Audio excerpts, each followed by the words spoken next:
Good morning and welcome everyone to Schwab Coaching for our Wednesday edition of Trader Talk in today's market. I am your host, Kevin Horner. A very sunny morning here in Denver, Colorado. Pleased today to be joined by my friend and fellow Schwab coach, Brent Morris. Good morning, Brent. Good to see you. Hey, good morning, today? Kevin. Doing good today. Yesterday I was off. I had another birthday, another trip around the sun there, and so it's good to be back though with you and to see the markets, and it's kind of an exciting time. Every day there's just different things coming up. This morning CPI, and we're still kind of in this post-election move that we've had, and so I'm just excited to be here. Well, I'm glad to have you. I didn't. So belated happy birthday, of course. Glad. We look forward to sharing that yet again next year. But yeah, you're right.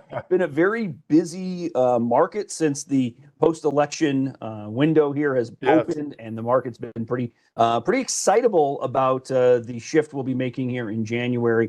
We'll talk about that. Obviously, we're gonna look at a bunch of charts. We do have James Boyd in the chat, so say hey to James, everybody.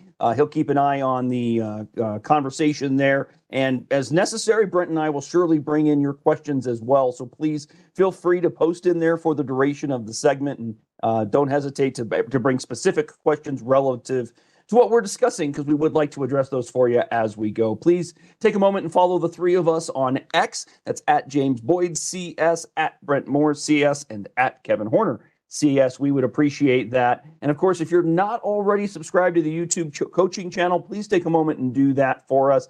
Certainly gives you an opportunity to be notified when we are live. Of course, you can expect that every day, Monday through Friday, when the market is open. We give you about 6 hours of live content every day. So with that, Brent, let's get down to business here, looking at some disclosure detail, and then we'll hit up some charts. Remember, our discussion here is always exclusively for your information and your education. We do not make recommendations here. We do not endorse a particular strategy or approach to the market. Remember, additionally, options carry a higher level of risk. Probably won't get too much option discussion today, but it's important to know that you do need to be approved on each account in which you would like to trade options. We talk technical analysis in this class. That's kind of the basis of our discussions. It's important to think of technical analysis as just a puzzle piece for you in your overall broad theme and how you look at the market. Do not make decisions exclusively off of technical analysis only, but we can say the same thing about fundamentals as well. I mean, we really think that everything involves multiple pieces of information to make your decisions rather than just one single approach. Okay, in terms of the agenda, we do a top-down approach here, everybody. We start broadly. We look at major indices, and then we move into industries and sectors that are moving around every given day. Try to give you an idea as to where opportunities may lie. There's certainly been a lot of shift in the last week based on expected policy moves, and we'll talk a little bit about those today as well. So, Brent, let's start with a look at the S&P 500 as we do. Ultimately, in the midst of bullish uptrends, Brent, we will frequently get these little pauses, right? Little respite from the strong rallies. That's kind of what we're in the midst of right here, is what it feels like, doesn't it? That is kind of what almost always happens. I mean, I can't make any guarantees, but anytime the market moves up a long ways, just look back at its history. I mean, it goes up and it pulls back and goes up and pulls sideways a little bit up. So after you had the big run up we had last week, I don't think it surprised anybody, and I'm not claiming any special market wisdom here to say that it's not surprising that the market has taken a breather here at this point. But the thing is, the trend, there's no indications that trends are breaking. Generally, if I'm a bullish trader and I'm a trend trader, if we're looking from that that standpoint, what I like to see is I like to see those pullbacks to be mild, more sideways, rather than big violent swings back down. And so far, that's what we're getting here. And we're a few minutes into the market day here. Looks like not showing a big sell-off today again. So it's just confirming this kind of upward trend scenario. In fact, you could draw a channel here, Kevin, if you wanted to, on this over the past, different time frames probably. And we're kind of right near the top. So probably not surprising we had the pullback when we did. And if we were to get a pullback a ways, we'd look for those as a support level.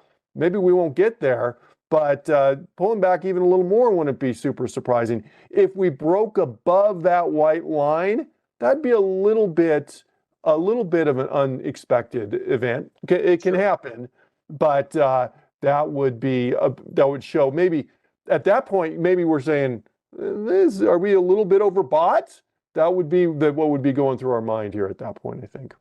I think that's fair to suggest. What you mentioned here, this little 3-day sideways action. We say it all the time. We can get big swings to the downside that let you test support, or you can consolidate rather than price movements. You can consolidate over periods of time consolidation, essentially. And we could surely suggest that that's kind of what we're in the midst of here. If you look back, this was one of those bigger moves where we sold down about 4.5%. And I say bigger, you're in a really good market, Brent, when we're talking about 4% down day, 4% pullbacks as big moves in this market, because 4% is generally not a big swing in a broad index like the S&P 500. And I think it is notable. We found that excellent support. And in fact, this candle day, the September 11th, which was a pretty significant candle, we have basically been in rally mode since then. Now, we've had extension of that rally thanks to the election results and the speed with which that was determined, I believe. But that seems notable to me. And so, yeah, we're setting up for a little consolidation. And now it just becomes a measure of, are we looking at a pullback to what's been working, maybe the 50-day, maybe the 20-day, or is this just the opportunity to continue higher? And honestly, Brent, that could easily be the case. I know there is still fear in the market here, but Brent, we say all the time, a bull market needs that fear. It needs people denying the trend in order to continue higher. Yeah, when the fear bleeds out of that market, that's when the trouble starts, the potential trouble starts, because that's when you have the potential for those bigger pullbacks probably. In addition to those levels you mentioned, moving average, prior levels, sometimes when people draw trend lines, they'll go draw a 50% trend line of the channel. There is another potential area, and sometimes it will pick up that area too. So we don't know how far that's going to go. But to your point of the 4% pullback, that's not, you're right, that's not, I mean, each year on average, you're going to have a 10% pullback at some point. And you need to be prepared for something like that, because odds are, and I have no predictive power here on this, but odds are at some point in the next year we'll have a full 10% pullback at some point. So you need to be prepared for the bigger, and every few years we get a 20% pullback. Well, it's been a little while, so that wouldn't be a shocker either. In other words, don't let the good times get to your head, I guess, is what I'm saying, and get you to forget your risk management. You're absolutely right. Don't let the good days go too far, but also don't let the bad thoughts overweigh your process either. That's the real challenge here. Yes. We as humans, we tend to get a little bit uncomfortable when things are going too well. And now, because we've got these questions about the validity of the rally, did we go too far, too fast, et cetera, there's a concern about traders maybe going too far into a risk-on approach. And I get it, but a couple of reminders I want to offer. Number one, the market over the long haul goes higher. We know that. We can prove it because we're at highs now, right? So in any window of time that we could look at today, we could say the market always goes higher. Now, we know that there's going to be pullbacks. We should always expect them. But there was a great comment here in the chat about working the trend and how trends are developed. George makes the comment that these trends are made up of larger and longer impulsive moves to the upside. You get breakouts, you get consolidations, you get breakdowns. But the point he left us with is risk management is key. And I could not agree more, because even though you might not feel as confident as you want to feel, your process of managing your existing portfolio through exit strategies based on weakness, taking you out of positions little by little, building cash when weakness comes to the market. That's the process by which you can stay comfortable and be involved and participate in these moves, Brent, without getting too far beyond your comfort zone. It really comes down to managing a portfolio as consistently as necessary, doesn't it? And yes, and that's where sometimes these like technical indicators will come in. People mistake technical indicators, Kevin. They go, well, this is going to be the golden egg. This is going to be the indicator that's going to tell me exactly when to get in and exactly when to get out.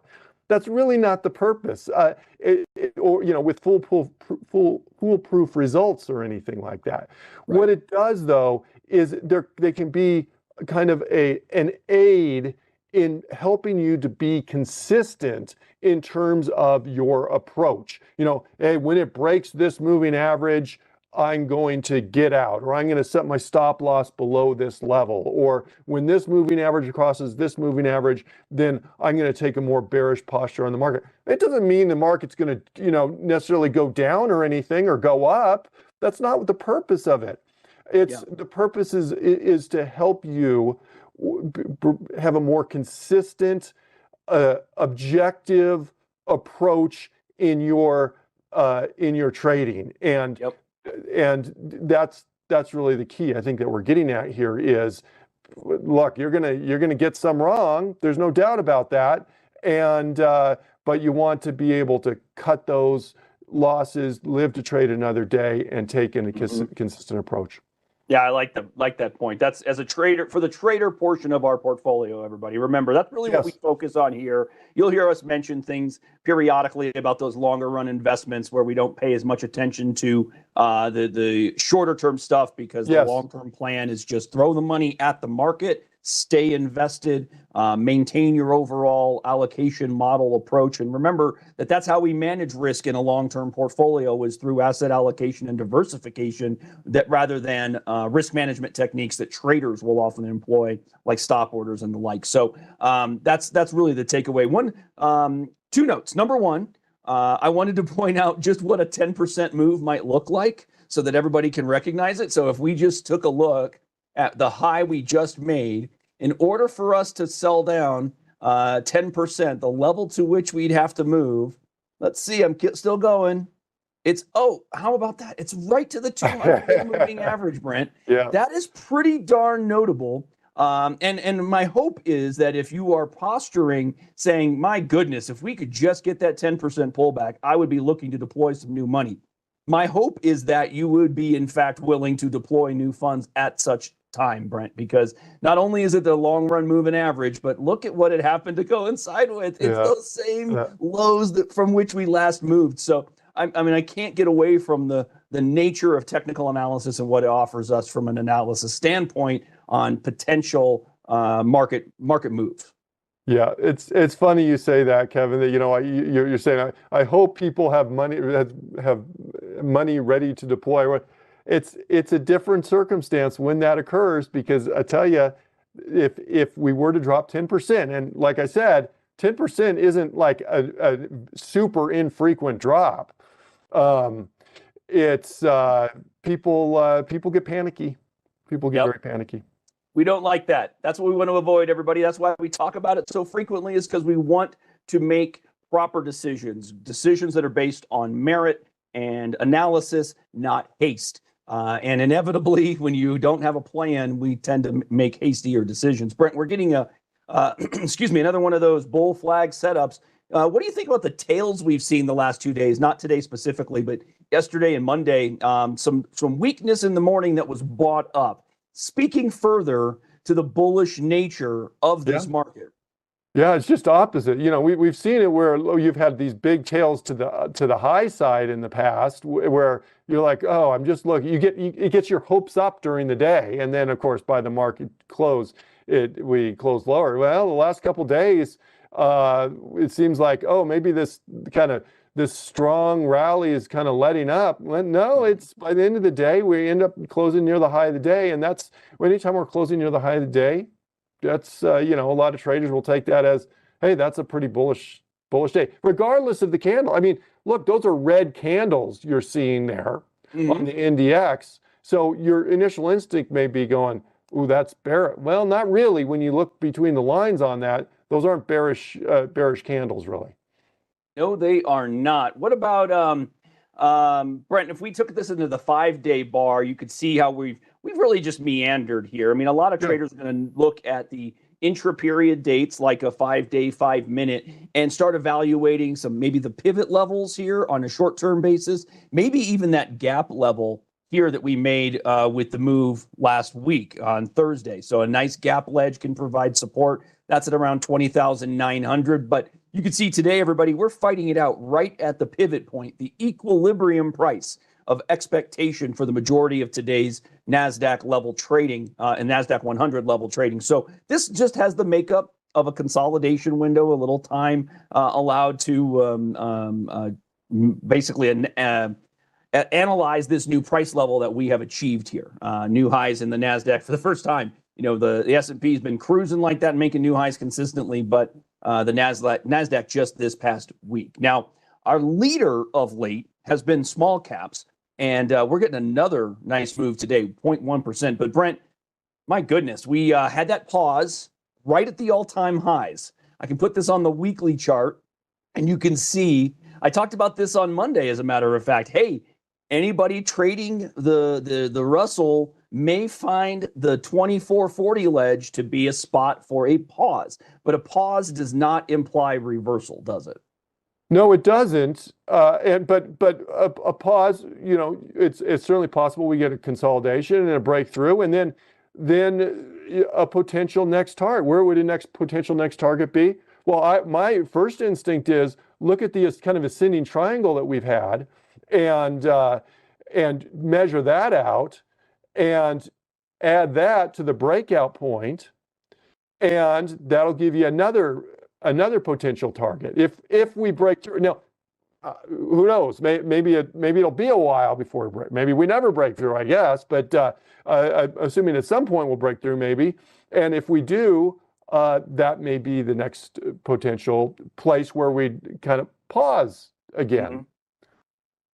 That's a possibility. Yeah, it looks like another flag portion here. Whoops, let me fix that. Looks like a flag, doesn't it? But you don't generally get too many of these, Brent, where we go flagpole, 2-day flag, breaks to the upside. This looks like another flag here. You rarely get the high flag like this, right? This is uncommon to see the enthusiasm, if you will, following a short-term flag quite like this. That's a little bit uncommon is the best word I can come up with. Yeah, and whether we're flags or other price patterns, sometimes you do get those kind of non-standard, non-textbook type price patterns, and you kind of need to learn to deal with those and look at them for what they are. I mean, even when you look at a head and shoulders, very often the shoulders aren't exactly the same price or something like, well, you know, this is a price pattern that's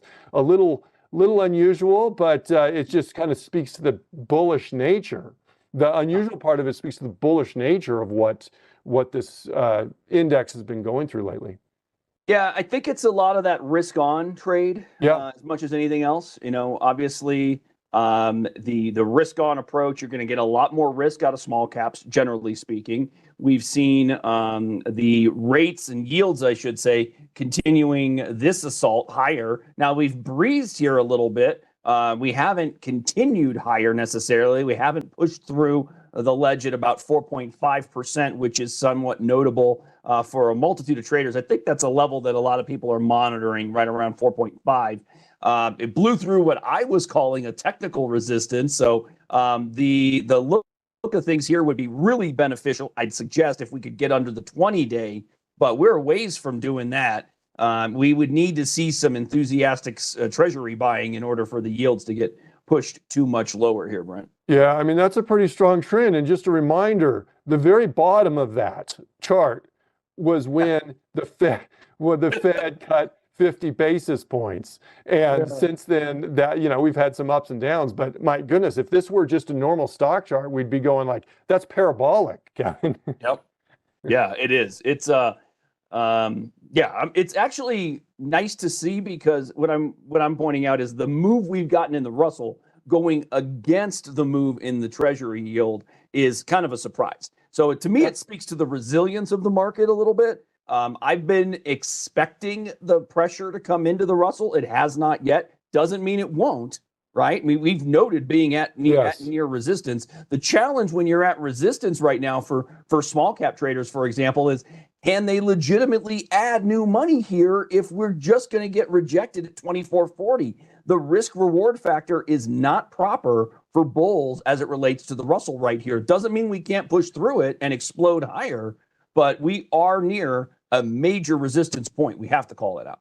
Yeah, and that's a challenge. And let me just mention a couple things regarding the Russell and the interest rate correlation and whatnot there, because it's for a while we were saying, well, look, when interest rates are higher, that's bad for the Russell because higher interest rates, they typically carry higher debt. That's a problem. There's really two narratives.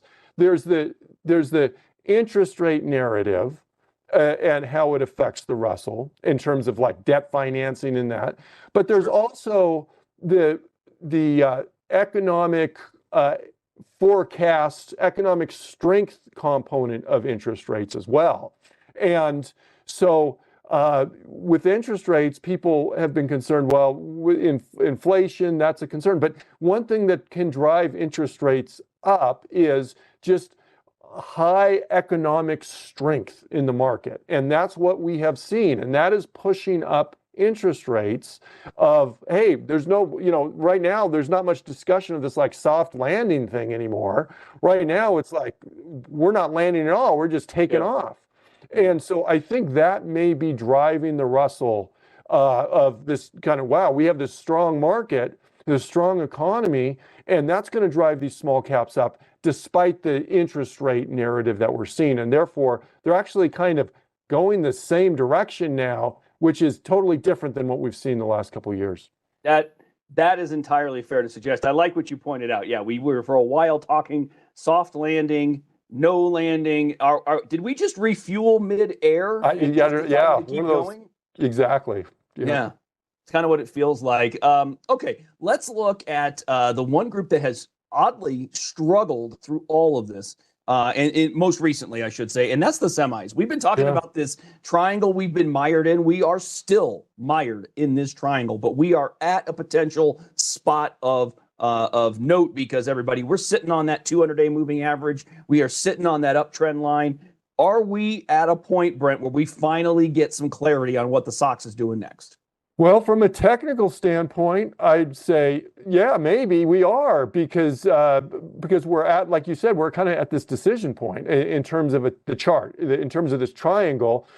We either break above it, which would be more bullish typically, as deemed by most technical traders, or break below it, which would be more of a bearish technical signal. Now, that's not a comment on the fundamentals of the industry, what sales are going to be, what the forecasts for the industry are going to be.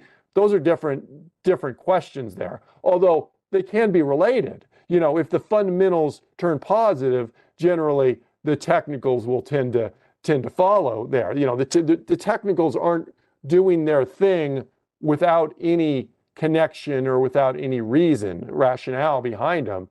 And so, but from a technical standpoint, we're kind of at this crossroads here right now. We are. And you know what? If you've been trading the SOX, you're probably watching this one very closely given our location. It would not surprise me at all to see a fair bit of exit orders in the neighborhood of this 5,000 ledge on a closing basis under 5,000, for example. That becomes a spot where you may very well witness traders taking a little bit off. It might be a slow, steady move towards the prior lows. We don't necessarily have to get there. But when you look at the movement we've seen, Brent, it almost implies that if we broke the 200 with any conviction, that we would almost need to test that horizontal support in the neighborhood of 4,300. So we'll have to see how that goes. That can be a problem for the overall tech group. The NASDAQ, it could be a big problem for the S&P as well. And I say a problem, it might lead to that pullback we've been positing, which is always on the table. It certainly could be, and tech and semis in particular have been leaders in the market for the most part. But we have seen some times when that hasn't been the case. I would say for the better part of the last couple of years, you'd have to say technology has led the market. And but there's been some notable exceptions of that. And one of those notable exceptions is of late. Yeah. Yeah, no doubt about it. Hey, Brent, we should, we talked about the risk on trade. I just wanted to highlight the move that's been happening with that risk on discussion. Look at what Bitcoin has been doing, just as an example of keeping a clear eye on risk on assets. They can give you a little bit of a heads up to the overall sentiment of the market. And I think this one tells us quite a bit, Brent. After breaking that channel, not only did we break it, it took just a few weeks to consolidate and let you know that this was legitimate, offering no give back below the 20-day moving average once it broke the channel. Yeah, I mean, it's hard to talk about Bitcoin sometimes in terms of like it's a currency, right? It's a digital currency. There's no fundamentals really we would talk about driving it, although the narrative has been the new administration will be likely more friendly toward cryptocurrencies, particularly Bitcoin, and that seems to be driving the move up.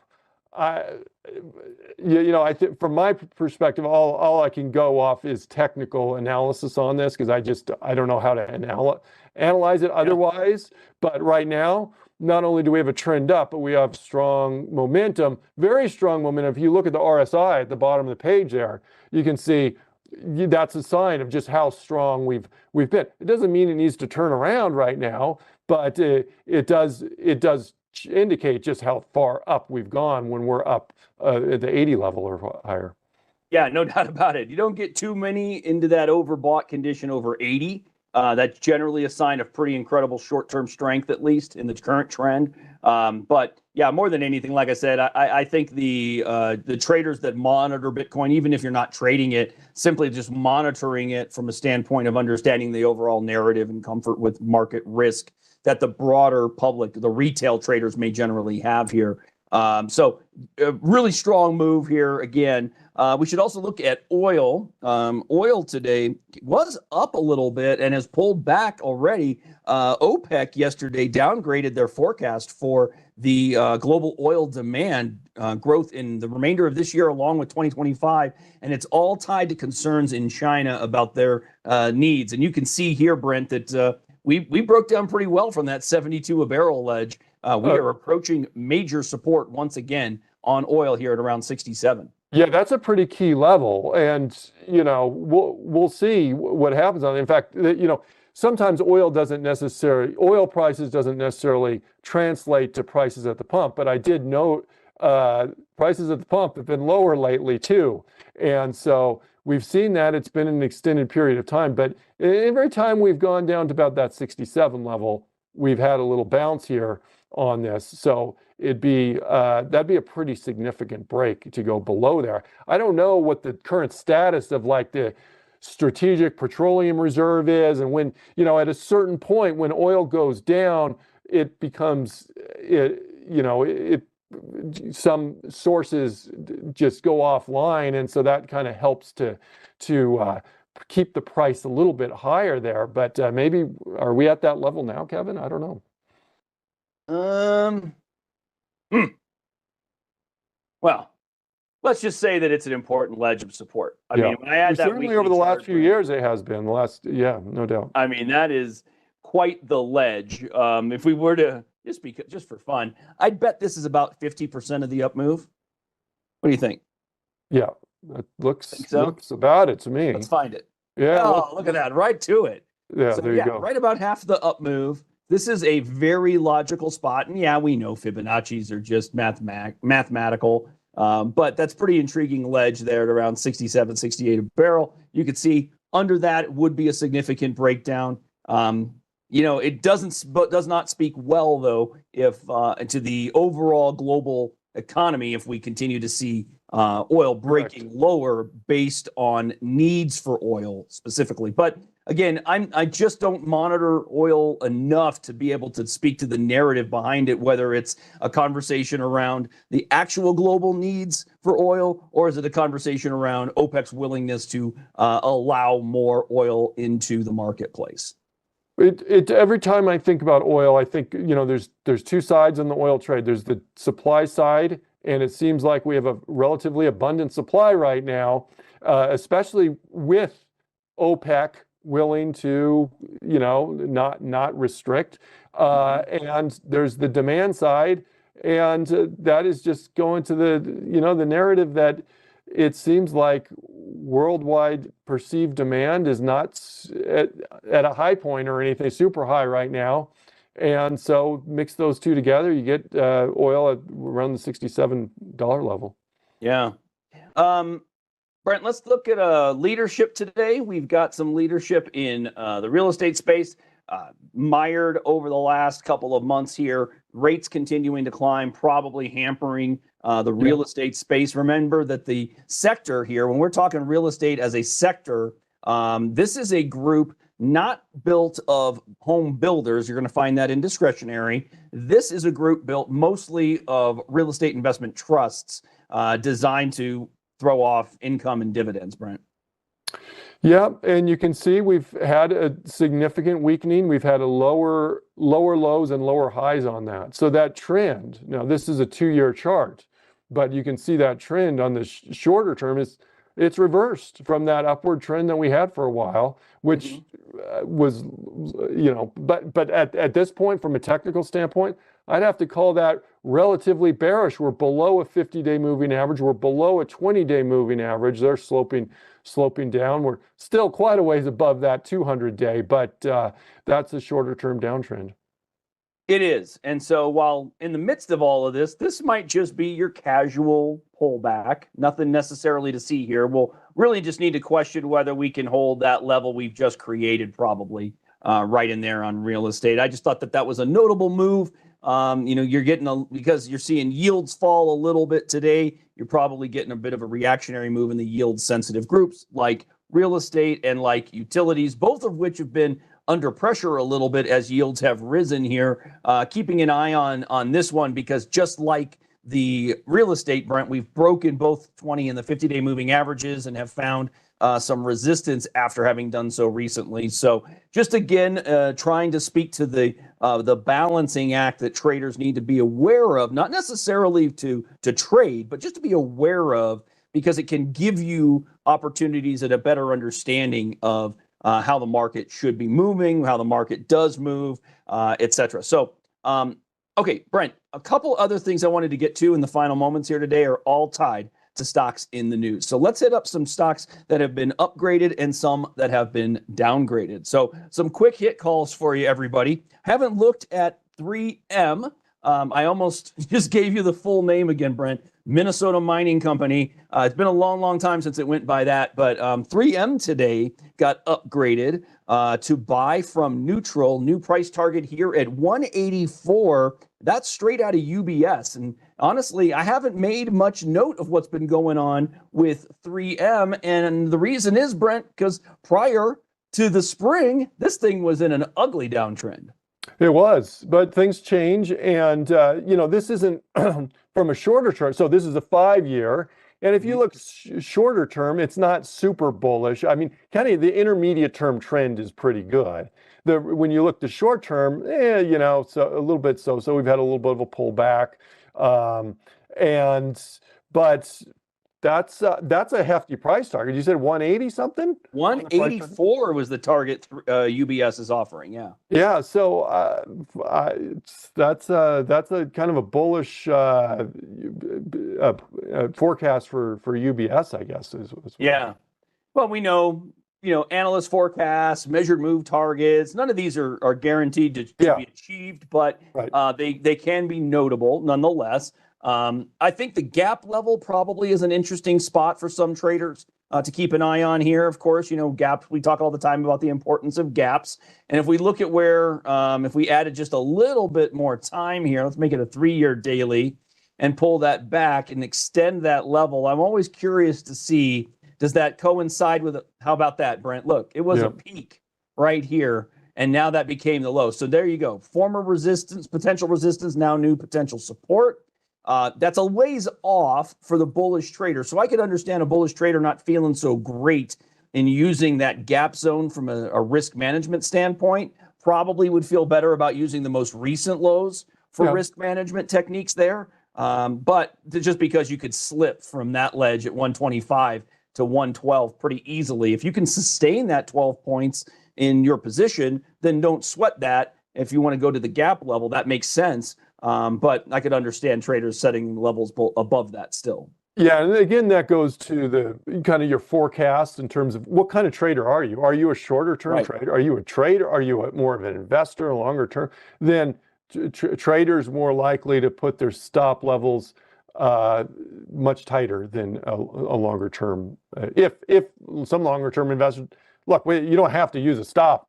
It's a very common tool that we use in trading, but it's, of course, they don't guarantee a price, an exit price on those. They do not. I was just looking at the ledge here, Brent, because this was interesting where we stopped, wasn't it? When we got that huge pop, and it stopped at the prior highs before continuing. So it set up this bull flag, broke to those highs, and now it's trying to make a higher low.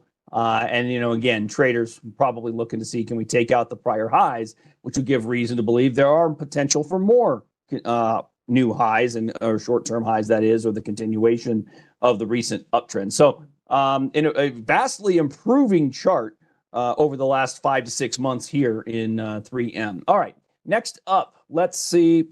Oh, something, there we go. Let's go on to ON. ONON has been upgraded today from BTIG and Williams Trading. BTIG upgraded on holding to buy from neutral, put a $64 price target on the stock. The company believes that Q3 showed the company's true top-line momentum and go forward earnings power.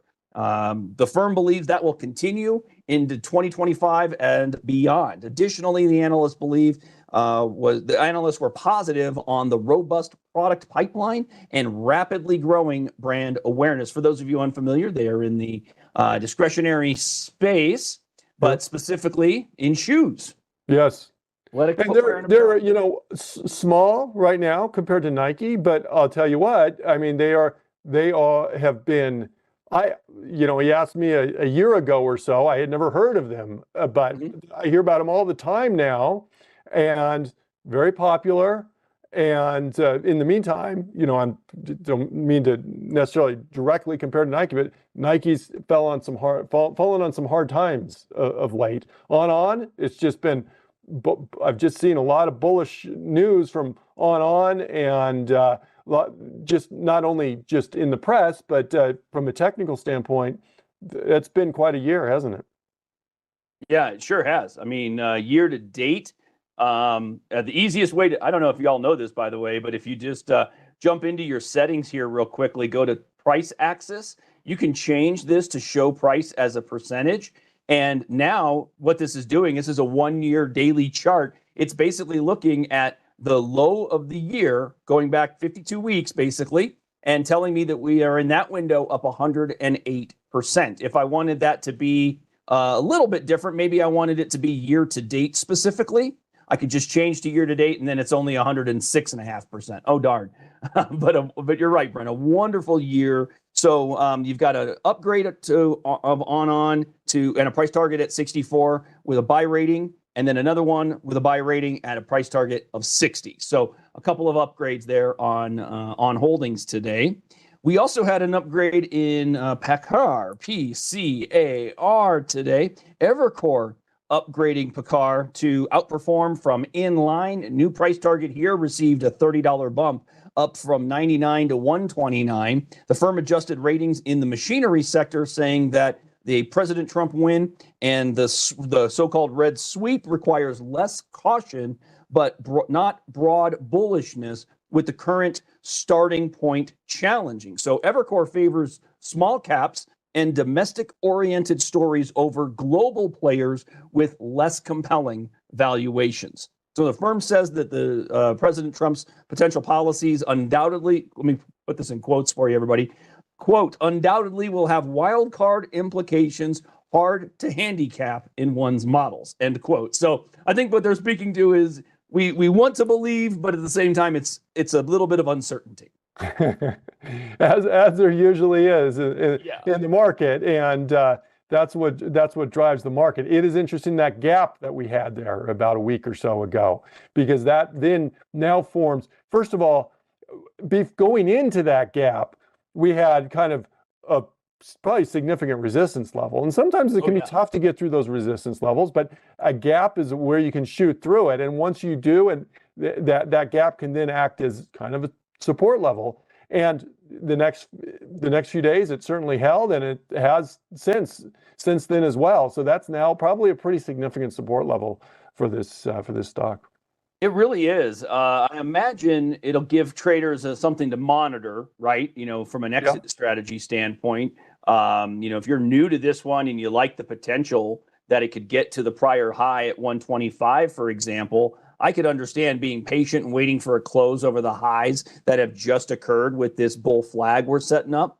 That might make sense. If you think that it's going to hold the breakout level or you're unconvinced, maybe patience will offer you an opportunity to be a buyer nearer support, in which case you could set your stop order much tighter. And so your risk reward opportunity would be a little bit more favorable as a buyer nearer support. But that's always the case when you're a buyer, right? If you buy on the breakout, you try and set your risk really tightly below the breakout levels. So any errors you make in our assessments will kick us out quickly. We take small losses, hit to the ego, not a hit to the pocketbook.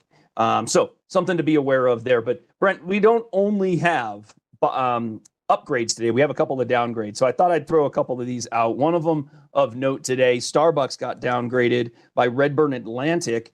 The analyst downgraded Starbucks to a sell from neutral. A new target here was dropped from $84 down to $77. The firm models a return to comp growth in fiscal 2025 with their new CEO, Mr. Nickel, but questions they question what level of comparison growth the business can sustain given less support moving forward. So chief concern, according to Redburn, is the cost that Starbucks must incur to deliver on their recovery, which would be basically bringing back the average consumer, who feels kind of squeezed of late, Brent. Prices going higher at Starbucks, and then of course the issues with delivering on actual products when people place their orders online, for example, and go in to pick them up. There's been a lot of questions about their ability to maintain that. Yeah, so there was obviously a boost in the company when they brought in the new CEO from Chipotle, but yes, there's a reality that we all, that can bring some excitement and stuff, but there's a reality of we actually need to, are we going to really turn things around here on the company? And there's some real challenges with Starbucks, and I know they're making some efforts to simplify the menu and things like that.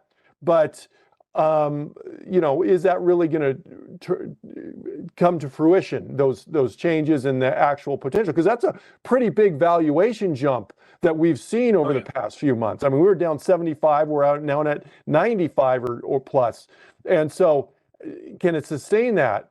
The good news is, yes, even though we have a downgrade, it's not a good day for it. But so far, we after that big jump up, we've actually held. We've held that 50-day moving average, and so if we can continue to hold that, that's a good sign for Starbucks. I think that's a great point, because yes, it's been choppy. There's a lot of tails in here, trading up to 99 and 100 and pulling back, or trading down to 95 and then getting rallies. But ultimately, holding the 50-day is notable for a lot of traders. The final comment out of the analyst firm there, out of Redburn, was really just that the company is trading above a 20-year average multiple on their valuations, Brent. And granted, we talk technicals here, that everybody does, but The truth is, the concern from the company, from Redburn's standpoint, is that with the stock trading above the 20-year average on their valuation multiple, Brent, that there is just no room for error in the company at this point. And that means more risk maybe than bulls would like to see. That seems like a fair concern, and that's the math that has to go through your mind to a certain extent. Sure. Whether you're a fundamental trader or a technical trader, what's your risk? What's your reward on that? And from a kind of a fundamental standpoint, if you're talking about, multiples and whatnot, how high can that multiple expand versus the risk on the downside? And so it's kind of a risk-reward equation, which we normally talk about in terms of technicals. In this case, It's kind of a fundamental reward-to-risk ratio. Yep, it really is. There's a lot to be aware of, a lot to keep in our heads, Brent. But that's why we host the shows daily. We want to just be talking about it every day so that we can keep it all front of mind and make informed decisions along the way. As always, Brent, love having you on a Wednesday, man. Thanks for being here. And again, happy late birthday to you, buddy. I'm glad you got the day off. Thanks, Kevin. Good to be back on, and we'll see you all same time next week. Yep, that's right. Same bat time, same bat channel next week at Market Open, 9:30 a.m. Eastern, as we always do here. So thanks to James Boyd in the chat. Follow the three of us on X. Hit that thumbs up button down below if you like today's discussion. And make sure you're subscribed to the Schwab YouTube coaching channel, everybody. We appreciate you joining us today. I'll be back a little later for trading breakouts. That'll be at 1 p.m. Eastern. If you're looking for just another conversation, I'll be back for that one. So I'd love to have you join me. Have a great rest of your Wednesday, everybody. We look forward to seeing you again real soon.